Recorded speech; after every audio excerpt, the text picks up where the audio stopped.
ಪಾಕಿಸ್ತಾನ ತೊರೆದ ಪಾಕ್ ಸೇನಾ ಮುಖ್ಯಸ್ಥ ಅಂತ ಗೊತ್ತಾಗ್ತಾ ಇದೆ. ಬ್ರಿಟನ್ಗೆ ಜನರಲ್ ಅಸಿಮ್ ಮುನೀರ್ ಈತನ ಕುಟುಂಬ ಹೋಗಿ ನೆಲೆಸಿದೆ. ಬ್ರಿಟನ್ನ ನ್ಯೂಜೆರ್ಸಿಗೆ ಅಸಿಮ್ ಫ್ಯಾಮಿಲಿ ಶಿಫ್ಟ್ ಆಗಿದೆ. ಖಾಸಗಿ ಏರ್ಕ್ರಾಫ್ಟ್ಗಳಲ್ಲಿ ಬ್ರಿಟನ್ಗೆ ದೌಡಾಯಿಸಲಾಗಿದೆ. ಭಾರತ ಪಾಕ್ ನಡುವಿನ ಉದ್ವಿಗ್ನ ಪರಿಸ್ಥಿತಿ ಹಿನ್ನೆಲೆ ಶಿಫ್ಟ್ ಮಾಡಲಾಗಿದೆ. ತಾಹಿರ್ ಶಂಸದ್ ಮಿರ್ಜಾ ಕುಟುಂಬ ವಿದೇಶಕ್ಕೆ ಹೋಗಿದೆ. ಕುಟುಂಬಗಳನ್ನ ರಕ್ಷಣೆ ಮಾಡಿಕೊಳ್ಳುವಂತ ಸಲುವಾಗಿ ವಿದೇಶಕ್ಕೆ ರವಾನೆ ಮಾಡಲಾಗಿದೆ. ಇದಕ್ಕೆ ಹೇಳಿ ಅಲ್ಲದೆ ಇನ್ನೇನ್ ಹೇಳ್ತಾರೆ ನೋಡಿ. ಮೊನ್ನೆ ಈತ ದೊಡ್ಡ ವೀರಾರೋಷವಾಗಿ ಹೇಳಿಕೆಯನ್ನ ಕೊಟ್ಟಿದ್ದಾನೆ. ಅಯ್ಯೋ, ಈ ಕಾಶ್ಮೀರದ ಮೇಲೆ ಯುದ್ಧ ಆದ್ರೆ ಅಥವಾ ಭಾರತದ ಮೇಲೆ ಯುದ್ಧ ಆದಂತ ಸಂದರ್ಭದಲ್ಲಿ ಅದು ಕೂಡ ಕಾಶ್ಮೀರಕ್ಕೋಸ್ಕರ ಹೋರಾಡ್ತಾ ಇರುವಂತ ಭಯೋತ್ಪಾದಕರು, ಅವ್ರಿಗೆ ನಾವು ಸಪೋರ್ಟ್ ಮಾಡ್ತೀವಿ, ಅವರೊಂಥರ ಈ ಸ್ವಾತಂತ್ರ್ಯ ಹೋರಾಟಗಾರರಂತೆ ಇದೆ ತಲೆಕೆಟ್ಟಂತ ಮುನೀರ್. ಈತ ಕುಟುಂಬ ಈಗ ಬ್ರಿಟನ್ಗೆ ಹೋಯ್ತು. ಮೊನ್ನೆ ಹತ್ಯೆ ಮಾಡಿದ್ರಲ್ಲ ಅವ್ರ ಕುಟುಂಬ ಎಲ್ಲ ಏನು, ಆ 3 ವರ್ಷದ ಮಕ್ಕಳಿರ್ಬೋದು ಅಥವಾ ಈ ಹೆಂಡತಿ ಎದುರುಗಡೆನೆ ಗಂಡನನ್ನ ಶೂಟೌಟ್ ಮಾಡಿದ್ರಲ್ಲ, ನಿನ್ನ ಕುಟುಂಬ ಮಾತ್ರ ಸೇಫ್ ಆಗಿರಬೇಕು. ಎಂತ ಲಜ್ಜೆಗೆಟ್ಟಂತಹ ನಾಯಕರು ಪಾಕಿಸ್ತಾನದಲ್ಲಿ ಇದ್ದಾರೆ ನೋಡಿ. ಈತ ಪಾಕ್ ಸೇನಾ ಮುಖ್ಯಸ್ಥ ಬೇರೆ, ನಾಚಿಕೆ ಆಗಬೇಕು, ಮಾನ ಮರ್ಯಾದೆ ಇರಬೇಕು. ಈತ ಅಷ್ಟೊಂದು ಇರಬೇಕಾದ್ರೆ ಈತ ಭಾರತ ಯುದ್ಧ ಮಾಡ್ತಾ ಇರುವಂತಹ ಸಂದರ್ಭದಲ್ಲಿ ತನ್ನ ಕುಟುಂಬದ ಜೊತೆ ಪಾಕಿಸ್ತಾನಗಳಲ್ಲಿ ಇರಬೇಕಾಗಿತ್ತು. ಅಷ್ಟು ಧೈರ್ಯ ಇರಬೇಕಿದ್ರೆ. ಬಗ್ಗೆ ಮಾಹಿತಿ ಕೊಡ್ತಾರೆ ನನ್ನ ಕಲೀಗ್ ನಟೇಶ್, ನೇರ ಸಂಪರ್ಕದಲ್ಲಿ ಜಾಯ್ನ್ ಆಗಿದ್ದಾರೆ. ನಟೇಶ್, ಇಂತ ಹೇಳಿ ಈತ ಹೇಗೆ ಪಾಕಿಸ್ತಾನದ ಸೇನಾ ಮುಖ್ಯಸ್ಥ ಆದ ಅಂತ, ಈತ ಈಗ ಬ್ರಿಟನ್ಗೆ ಹೋಗ್ತಾ ಅಂತ ಗೊತ್ತಾಗ್ತಾ ಇರುವಂತದ್ದು, ಆತನ ಕುಟುಂಬ ಕೂಡ ಶಿಫ್ಟ್ ಆಗಿದೆ ಅಂತ ಗೊತ್ತಾಗ್ತಾ ಇದೆ. ಅದೇನ್ ಡೀಟೇಲ್ಸ್ ಸಿಗ್ತಾ ಇದೆ? ನಿತೇಶ್, ಬಹಳ ಪ್ರಮುಖವಾಗಿ ಭಾರತದಲ್ಲಿ ಯುದ್ಧದ ಕಾರ್ಮೋಡ ಏನು ಆವರಿಸಿದ ಬೆನ್ನಲ್ಲೇ ಪಾಕಿಸ್ತಾನದಲ್ಲೂ ಕೂಡ ಯುದ್ಧದ ಕಾರ್ಮೋಡ ಆವರಿಸಿದೆ ಎನ್ನುವಂಥದ್ದು. ಏಕಾಏಕಿ ಏನು ಪಲಗ್ಗಾಮ್ ಮೇಲೆ ದಾಳಿ ಮಾಡಿದಂತಹ ಸಂದರ್ಭದಲ್ಲಿ ಹಲವರ ಪ್ರಾಣ ಪಕ್ಷಿ ಹರಿಯಿತು. ಇದರ ನಂತರದಲ್ಲಿ ಭಾರತ ಹಲವು ರೀತಿಯಲ್ಲಿ ಏನು ದಾಳಿಯನ್ನ ಮಾಡ್ಲಿಕ್ಕೆ ಸಜ್ಜಾಗಿರ್ತಕ್ಕಂಥದ್ದು, ಈಗಾಗಲೇ ಹೈ ಅಲರ್ಟ್ ಅನ್ನ ಕೂಡ ಮಾಡಿರ್ತಕ್ಕಂಥದ್ದು. ಇದರ ಬೆನ್ನಲ್ಲೇ ಪಾಕಿಸ್ತಾನಕ್ಕೆ ನಡುಕ ಹುಟ್ಟಿಸಿಕೊಂಡಿದೆ ಎನ್ನುವಂಥದ್ದು. ಪ್ರಮುಖವಾಗಿ ಸೇನಾ ಮುಖ್ಯಸ್ಥರೇ ಅಂದ್ರೆ ಮುನೀರ್ ಕಳೆದ 2 ದಿನಗಳ ಹಿಂದೆಯಷ್ಟೇ ಸಾಕಷ್ಟು ದೊಡ್ಡ ಮಟ್ಟದ ಹೇಳಿಕೆಯನ್ನ ಕೊಟ್ಟು ಸಾಕಷ್ಟು ಚರ್ಚೆ ಆಗಿದ್ದಂತಹ ಸೇನಾ ಮುಖ್ಯಸ್ಥ ಮುನೀರ್ ತನ್ನ ಕುಟುಂಬವನ್ನ ಏನು ಬೇರೆ ದೇಶಗಳಿಗೆ ಕಳುಹಿಸುವಂತಹ ಕೆಲಸವನ್ನ ಮಾಡಲಾಗ್ತಾ ಇದೆ. ಪ್ರಮುಖವಾಗಿ ಇದನ್ನ ಪ್ರಯಾಣ ಅಂತ ಹೇಳಲಿಕ್ಕೆ ಆಗೋದಿಲ್ಲ, ಪರ್ಟಿಕ್ಯುಲರ್ ಆಗಿ ದೇಶ ಬಿಟ್ಟು ಓಡಿ ಹೋಗ್ತಾ ಇದ್ದಾರೆ ಅಂತ ಹೇಳ್ಬಹುದು. ಯಾಕಂದ್ರೆ ಪ್ರಮುಖವಾಗಿ ಭಾರತವನ್ನ ಎದುರಿಸುವಂತಹ ಶಕ್ತಿ ತಮ್ಮಲ್ಲಿ ಇಲ್ಲ ಅಂತ ಗೊತ್ತಾಗಿದೆ ಎನ್ನುವಂತಹ ಇಲ್ಲಿ ವಿಚಾರ ತಿಳಿದು ಬರ್ತಾ ಇರ್ತಕ್ಕಂಥದ್ದು. ಯಾಕಂದ್ರೆ ಬಹಳ ಪ್ರಮುಖವಾಗಿ ಪಾಕಿಸ್ತಾನದ ವಿರುದ್ಧ ಈಗಾಗಲೇ ಏನು ಯುದ್ಧ ಘೋಷಣೆಯನ್ನ ಮಾಡುವಂತಹ ಸಂದರ್ಭ ಭಾರತಕ್ಕೆ ಎದುರಾಗಿದೆ. ಇಂದು ಅಥವಾ ನಾಳೆಯ ಒಳಗಡೆ, ಯಾಕಂದ್ರೆ ನಿನ್ನೆ ಸೇನಾ ಮುಖ್ಯಸ್ಥರು ಪರಿಶೀಲನೆಯನ್ನ ಮಾಡುವಂತಹ ಸಂದರ್ಭದಲ್ಲಿ ಹಲವು ಸೂಚನೆಗಳನ್ನ ಕೂಡ ಕೊಟ್ಟಿರ್ತಕ್ಕಂಥದ್ದು. ಭಾರತದ ಹಲವು ಬೆಳವಣಿಗೆಗಳನ್ನ ನೋಡಿದ್ರೆ ಅಂದ್ರೆ ಎರಡು ಅಥವಾ 1 ದಿನದ ಒಳಗೆ ಏನು ಭಾರತದಿಂದ ಮಿಸೈಲ್ ಹಾರುವಂತಹ ಸಾಧ್ಯತೆಗಳು ಕೂಡ ದಟ್ಟವಾಗಿದೆ. ಇದರ ಬೆನ್ನಲ್ಲೇ ಅವರಿಗೂ ಕೂಡ ಪಾಕಿಸ್ತಾನಕ್ಕೂ ಕೂಡ ಇಂಟೆಲಿಜೆನ್ಸ್ ಮಾಹಿತಿ ಇರುತ್ತೆ. ಆ ಮಾಹಿತಿಯ ಪ್ರಕಾರ ಅವರು ಕೂಡ ಅಲರ್ಟ್ ಆಗುವಂತಹ ಕೆಲಸವನ್ನ ಮಾಡ್ತಾ ಇದ್ದಾರೆ. ಆದ್ರೆ ಇದೊಂದು ಪುಕ್ಕಲಗೇಡಿತನ ಅಂತ ಹೇಳಲಾಗ್ತಾ ಇದೆ ಪಾಕಿಸ್ತಾನಕ್ಕೆ. ನೇರವಾಗಿ ಏನು ಭಾರತವನ್ನ ಎದುರಿಸಲಾಗದ ಪಾಕಿಸ್ತಾನಿಗಳು ತಮ್ಮಲ್ಲಿರ್ತಕ್ಕಂತಹ ದೇಶದಲ್ಲಿರ್ತಕ್ಕಂತಹ ತಮ್ಮ ಕುಟುಂಬವನ್ನ ಸೇಫ್ ಮಾಡಿಕೊಳ್ಳಲಾಗದಂತಹ ಪರಿಸ್ಥಿತಿ ಪಾಕಿಸ್ತಾನಕ್ಕೆ ಈಗ ಎದುರಾಗಿದೆ. ಯಾಕಂದ್ರೆ ಈಗ ಪಾಕಿಸ್ತಾನ ತ್ರಿಶಂಕು ಸ್ಥಿತಿಯನ್ನ ಆವರಿಸಿದೆ ಎನ್ನುವಂಥದ್ದು ಮೇಲ್ನೋಟಕ್ಕೆ ಸ್ಪಷ್ಟವಾಗಿ ಗೊತ್ತಾಗ್ತಾ ಇದೆ. ಅದರಲ್ಲೂ ಕೂಡ ಭಾರತದ ಪೆಹಲ್ಗಾಮ್ ಮೇಲೆ ಮಾಡಿದಂತಹ ದಾಳಿ ಏನಿದೆ ಇಡೀ ದೇಶದಾದ್ಯಂತ ಚರ್ಚೆ ಆಗ್ತಾ ಇದೆ. ಇಡೀ ದೇಶದಾದ್ಯಂತ ಅಲ್ಲದೆ ಪ್ರಪಂಚದಾದ್ಯಂತ ಕೂಡ ಹಲವು ಬಲಿಷ್ಠ ರಾಷ್ಟ್ರಗಳು ಭಾರತದ ಪರವಾಗಿ ನಿಂತಿರುವಂತದ್ದು. ಅಂದ್ರೆ ಪಾಕಿಸ್ತಾನದ ಈ ಏನು ಅಟ್ಯಾಕ್ ಏನಿದೆ ಇದರ ವಿರುದ್ಧ ಇದರ ಖಂಡನೆಯನ್ನ ಗಟ್ಟಿಮುಟ್ಟಾಗಿ ಹೇಳಿರ್ತಕ್ಕಂಥದ್ದು. ಬಹಳ ಪ್ರಮುಖವಾಗಿ ವಿದೇಶಗಳಲ್ಲೂ ಕೂಡ ಇದು ಬಹಳಷ್ಟು ಚರ್ಚೆ ಆಗ್ತಾ ಇರೋದ್ರಿಂದ ಸ್ವಿಟ್ಜರ್ಲ್ಯಾಂಡ್ ಹಾಗೂ ಬ್ರಿಟನ್ಗೆ ತನ್ನ ಕುಟುಂಬವನ್ನ ಕಳಿಸುವಂತ ಕೆಲಸವನ್ನ ಮಾಡಿದ್ದಾರೆ. ನಾಟ್ ಓನ್ಲಿ ಏನೋ ಜನರಲ್ ಇರ್ಬೋದು, ಜೊತೆಗೆ ಉಳಿದ ಕಮಾಂಡೋಗಳಿರ್ಬೋದು ಅಥವಾ ಏನು ಸೇನೆಯ ಮುಖ್ಯ ಅಧಿಕಾರಿಗಳಿರ್ಬೋದು, ಎಲ್ಲರೂ ಕೂಡ ತಮ್ಮ ಕುಟುಂಬವನ್ನ ಸೇಫ್ ಮಾಡಿಕೊಳ್ಳುವ ವಿಚಾರದಲ್ಲಿ ಏನು ದೇಶ ಬಿಟ್ಟು ಬೇರೆ ದೇಶಕ್ಕೆ ಓಡಿ ಹೋಗುವಂತ ಕೆಲಸವನ್ನ ಕೂಡ ಮಾಡ್ತಾ ಇರ್ತಕ್ಕಂಥದ್ದು. ಇದರಿಂದಾಗಿ ಗೊತ್ತಾಗ್ತಾ ಇದೆ ಪಾಕಿಸ್ತಾನಕ್ಕೆ ಯಾವ ರೀತಿಯಾದಂತಹ ಭಯವನ್ನ ಭಾರತ ಹುಟ್ಟಿಸ್ತಾ ಇದೆ ಅಂತ ಹೇಳಿ. ಯಾಕಂದ್ರೆ ಪ್ರಧಾನಿ ನರೇಂದ್ರ ಮೋದಿ ಅವರು ಕೊಟ್ಟಂತ ಹೇಳಿಕೆ ಇತ್ತೀಚಿನ ದಿನಗಳಲ್ಲಿ ಅಂದ್ರೆ ಕಳೆದ 2-3 ದಿನಗಳಿಂದ ಕೇಂದ್ರ ಸರ್ಕಾರದ ಏನು ಪ್ರಮುಖ ನಿರ್ಧಾರಗಳಿರ್ಬೋದು, ಜೊತೆಗೆ ನಿನ್ನೆ ನಡೆಸಿದಂತ ಅಮಿತ್ ಶಾ ಸಭೆ ಏನಿದೆ ಇದು ಕೂಡ ಬಹಳಷ್ಟು ದೊಡ್ಡ ಮಟ್ಟದಲ್ಲಿ ಪಾಕಿಸ್ತಾನಕ್ಕೆ ಹೊಡೆತವನ್ನು ಕೊಡುವಂತಹ ನಿಟ್ಟಿನಲ್ಲಿ ಪ್ರಾಮುಖ್ಯತೆಯನ್ನು ಪಡೆದುಕೊಳ್ಳುತ್ತೆ. ಇದೆಲ್ಲವನ್ನ ಗಮನಿಸಿದ್ರೆ ಪಾಕಿಸ್ತಾನಕ್ಕೆ ಮುಂದಿನ ದಿನಗಳಲ್ಲಿ ದೊಡ್ಡ ಮಟ್ಟದ ಸಂಕಷ್ಟ ಎದುರಾಗುವಂತಹ ಸಾಧ್ಯತೆ ಇದೆ. ಅದು ರಾಜತಾಂತ್ರಿಕವಾಗಿರ್ಬೋದು ಅಥವಾ ಮಿಲಿಟರಿಯ ವಿಚಾರದಲ್ಲಿರ್ಬೋದು ಅಥವಾ ಬಾರ್ಡರ್ ವಿಚಾರದಲ್ಲಿರ್ಬೋದು.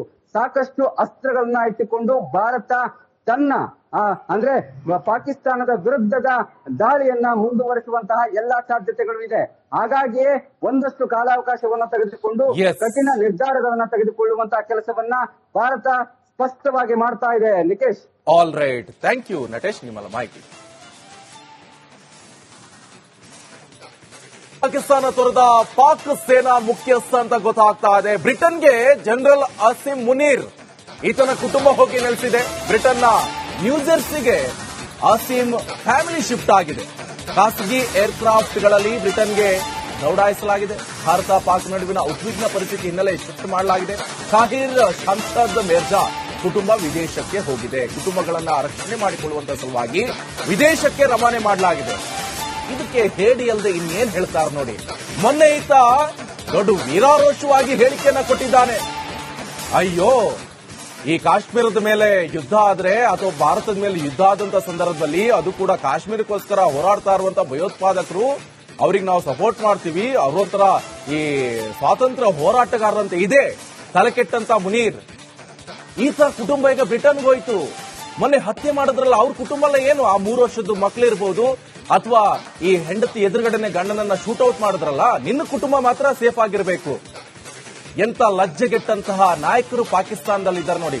ಈತ ಪಾಕ್ ಸೇನಾ ಮುಖ್ಯಸ್ಥ ಬೇರೆ, ನಾಚಿಕೆ ಆಗಬೇಕು, ಮಾನ ಮರ್ಯಾದೆ ಇರಬೇಕು. ಈತ ಅಷ್ಟೊಂದು ಇರಬೇಕಾದ್ರೆ ಈತ ಭಾರತ ಯುದ್ಧ ಮಾಡ್ತಾ ಇರುವಂತಹ ಸಂದರ್ಭದಲ್ಲಿ ತನ್ನ ಕುಟುಂಬದ ಜೊತೆ ಪಾಕಿಸ್ತಾನದಲ್ಲಿ ಇರಬೇಕಾಗಿತ್ತು. ಅಷ್ಟು ಧೈರ್ಯ ಇರಬೇಕಿದ್ರೆ.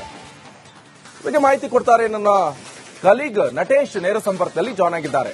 ನಟೇಶ್, ಎಂತ ಹೇಳಿ ಈತ ಹೇಗೆ ಪಾಕಿಸ್ತಾನದ ಸೇನಾ ಮುಖ್ಯಸ್ಥ ಆದ ಅಂತ?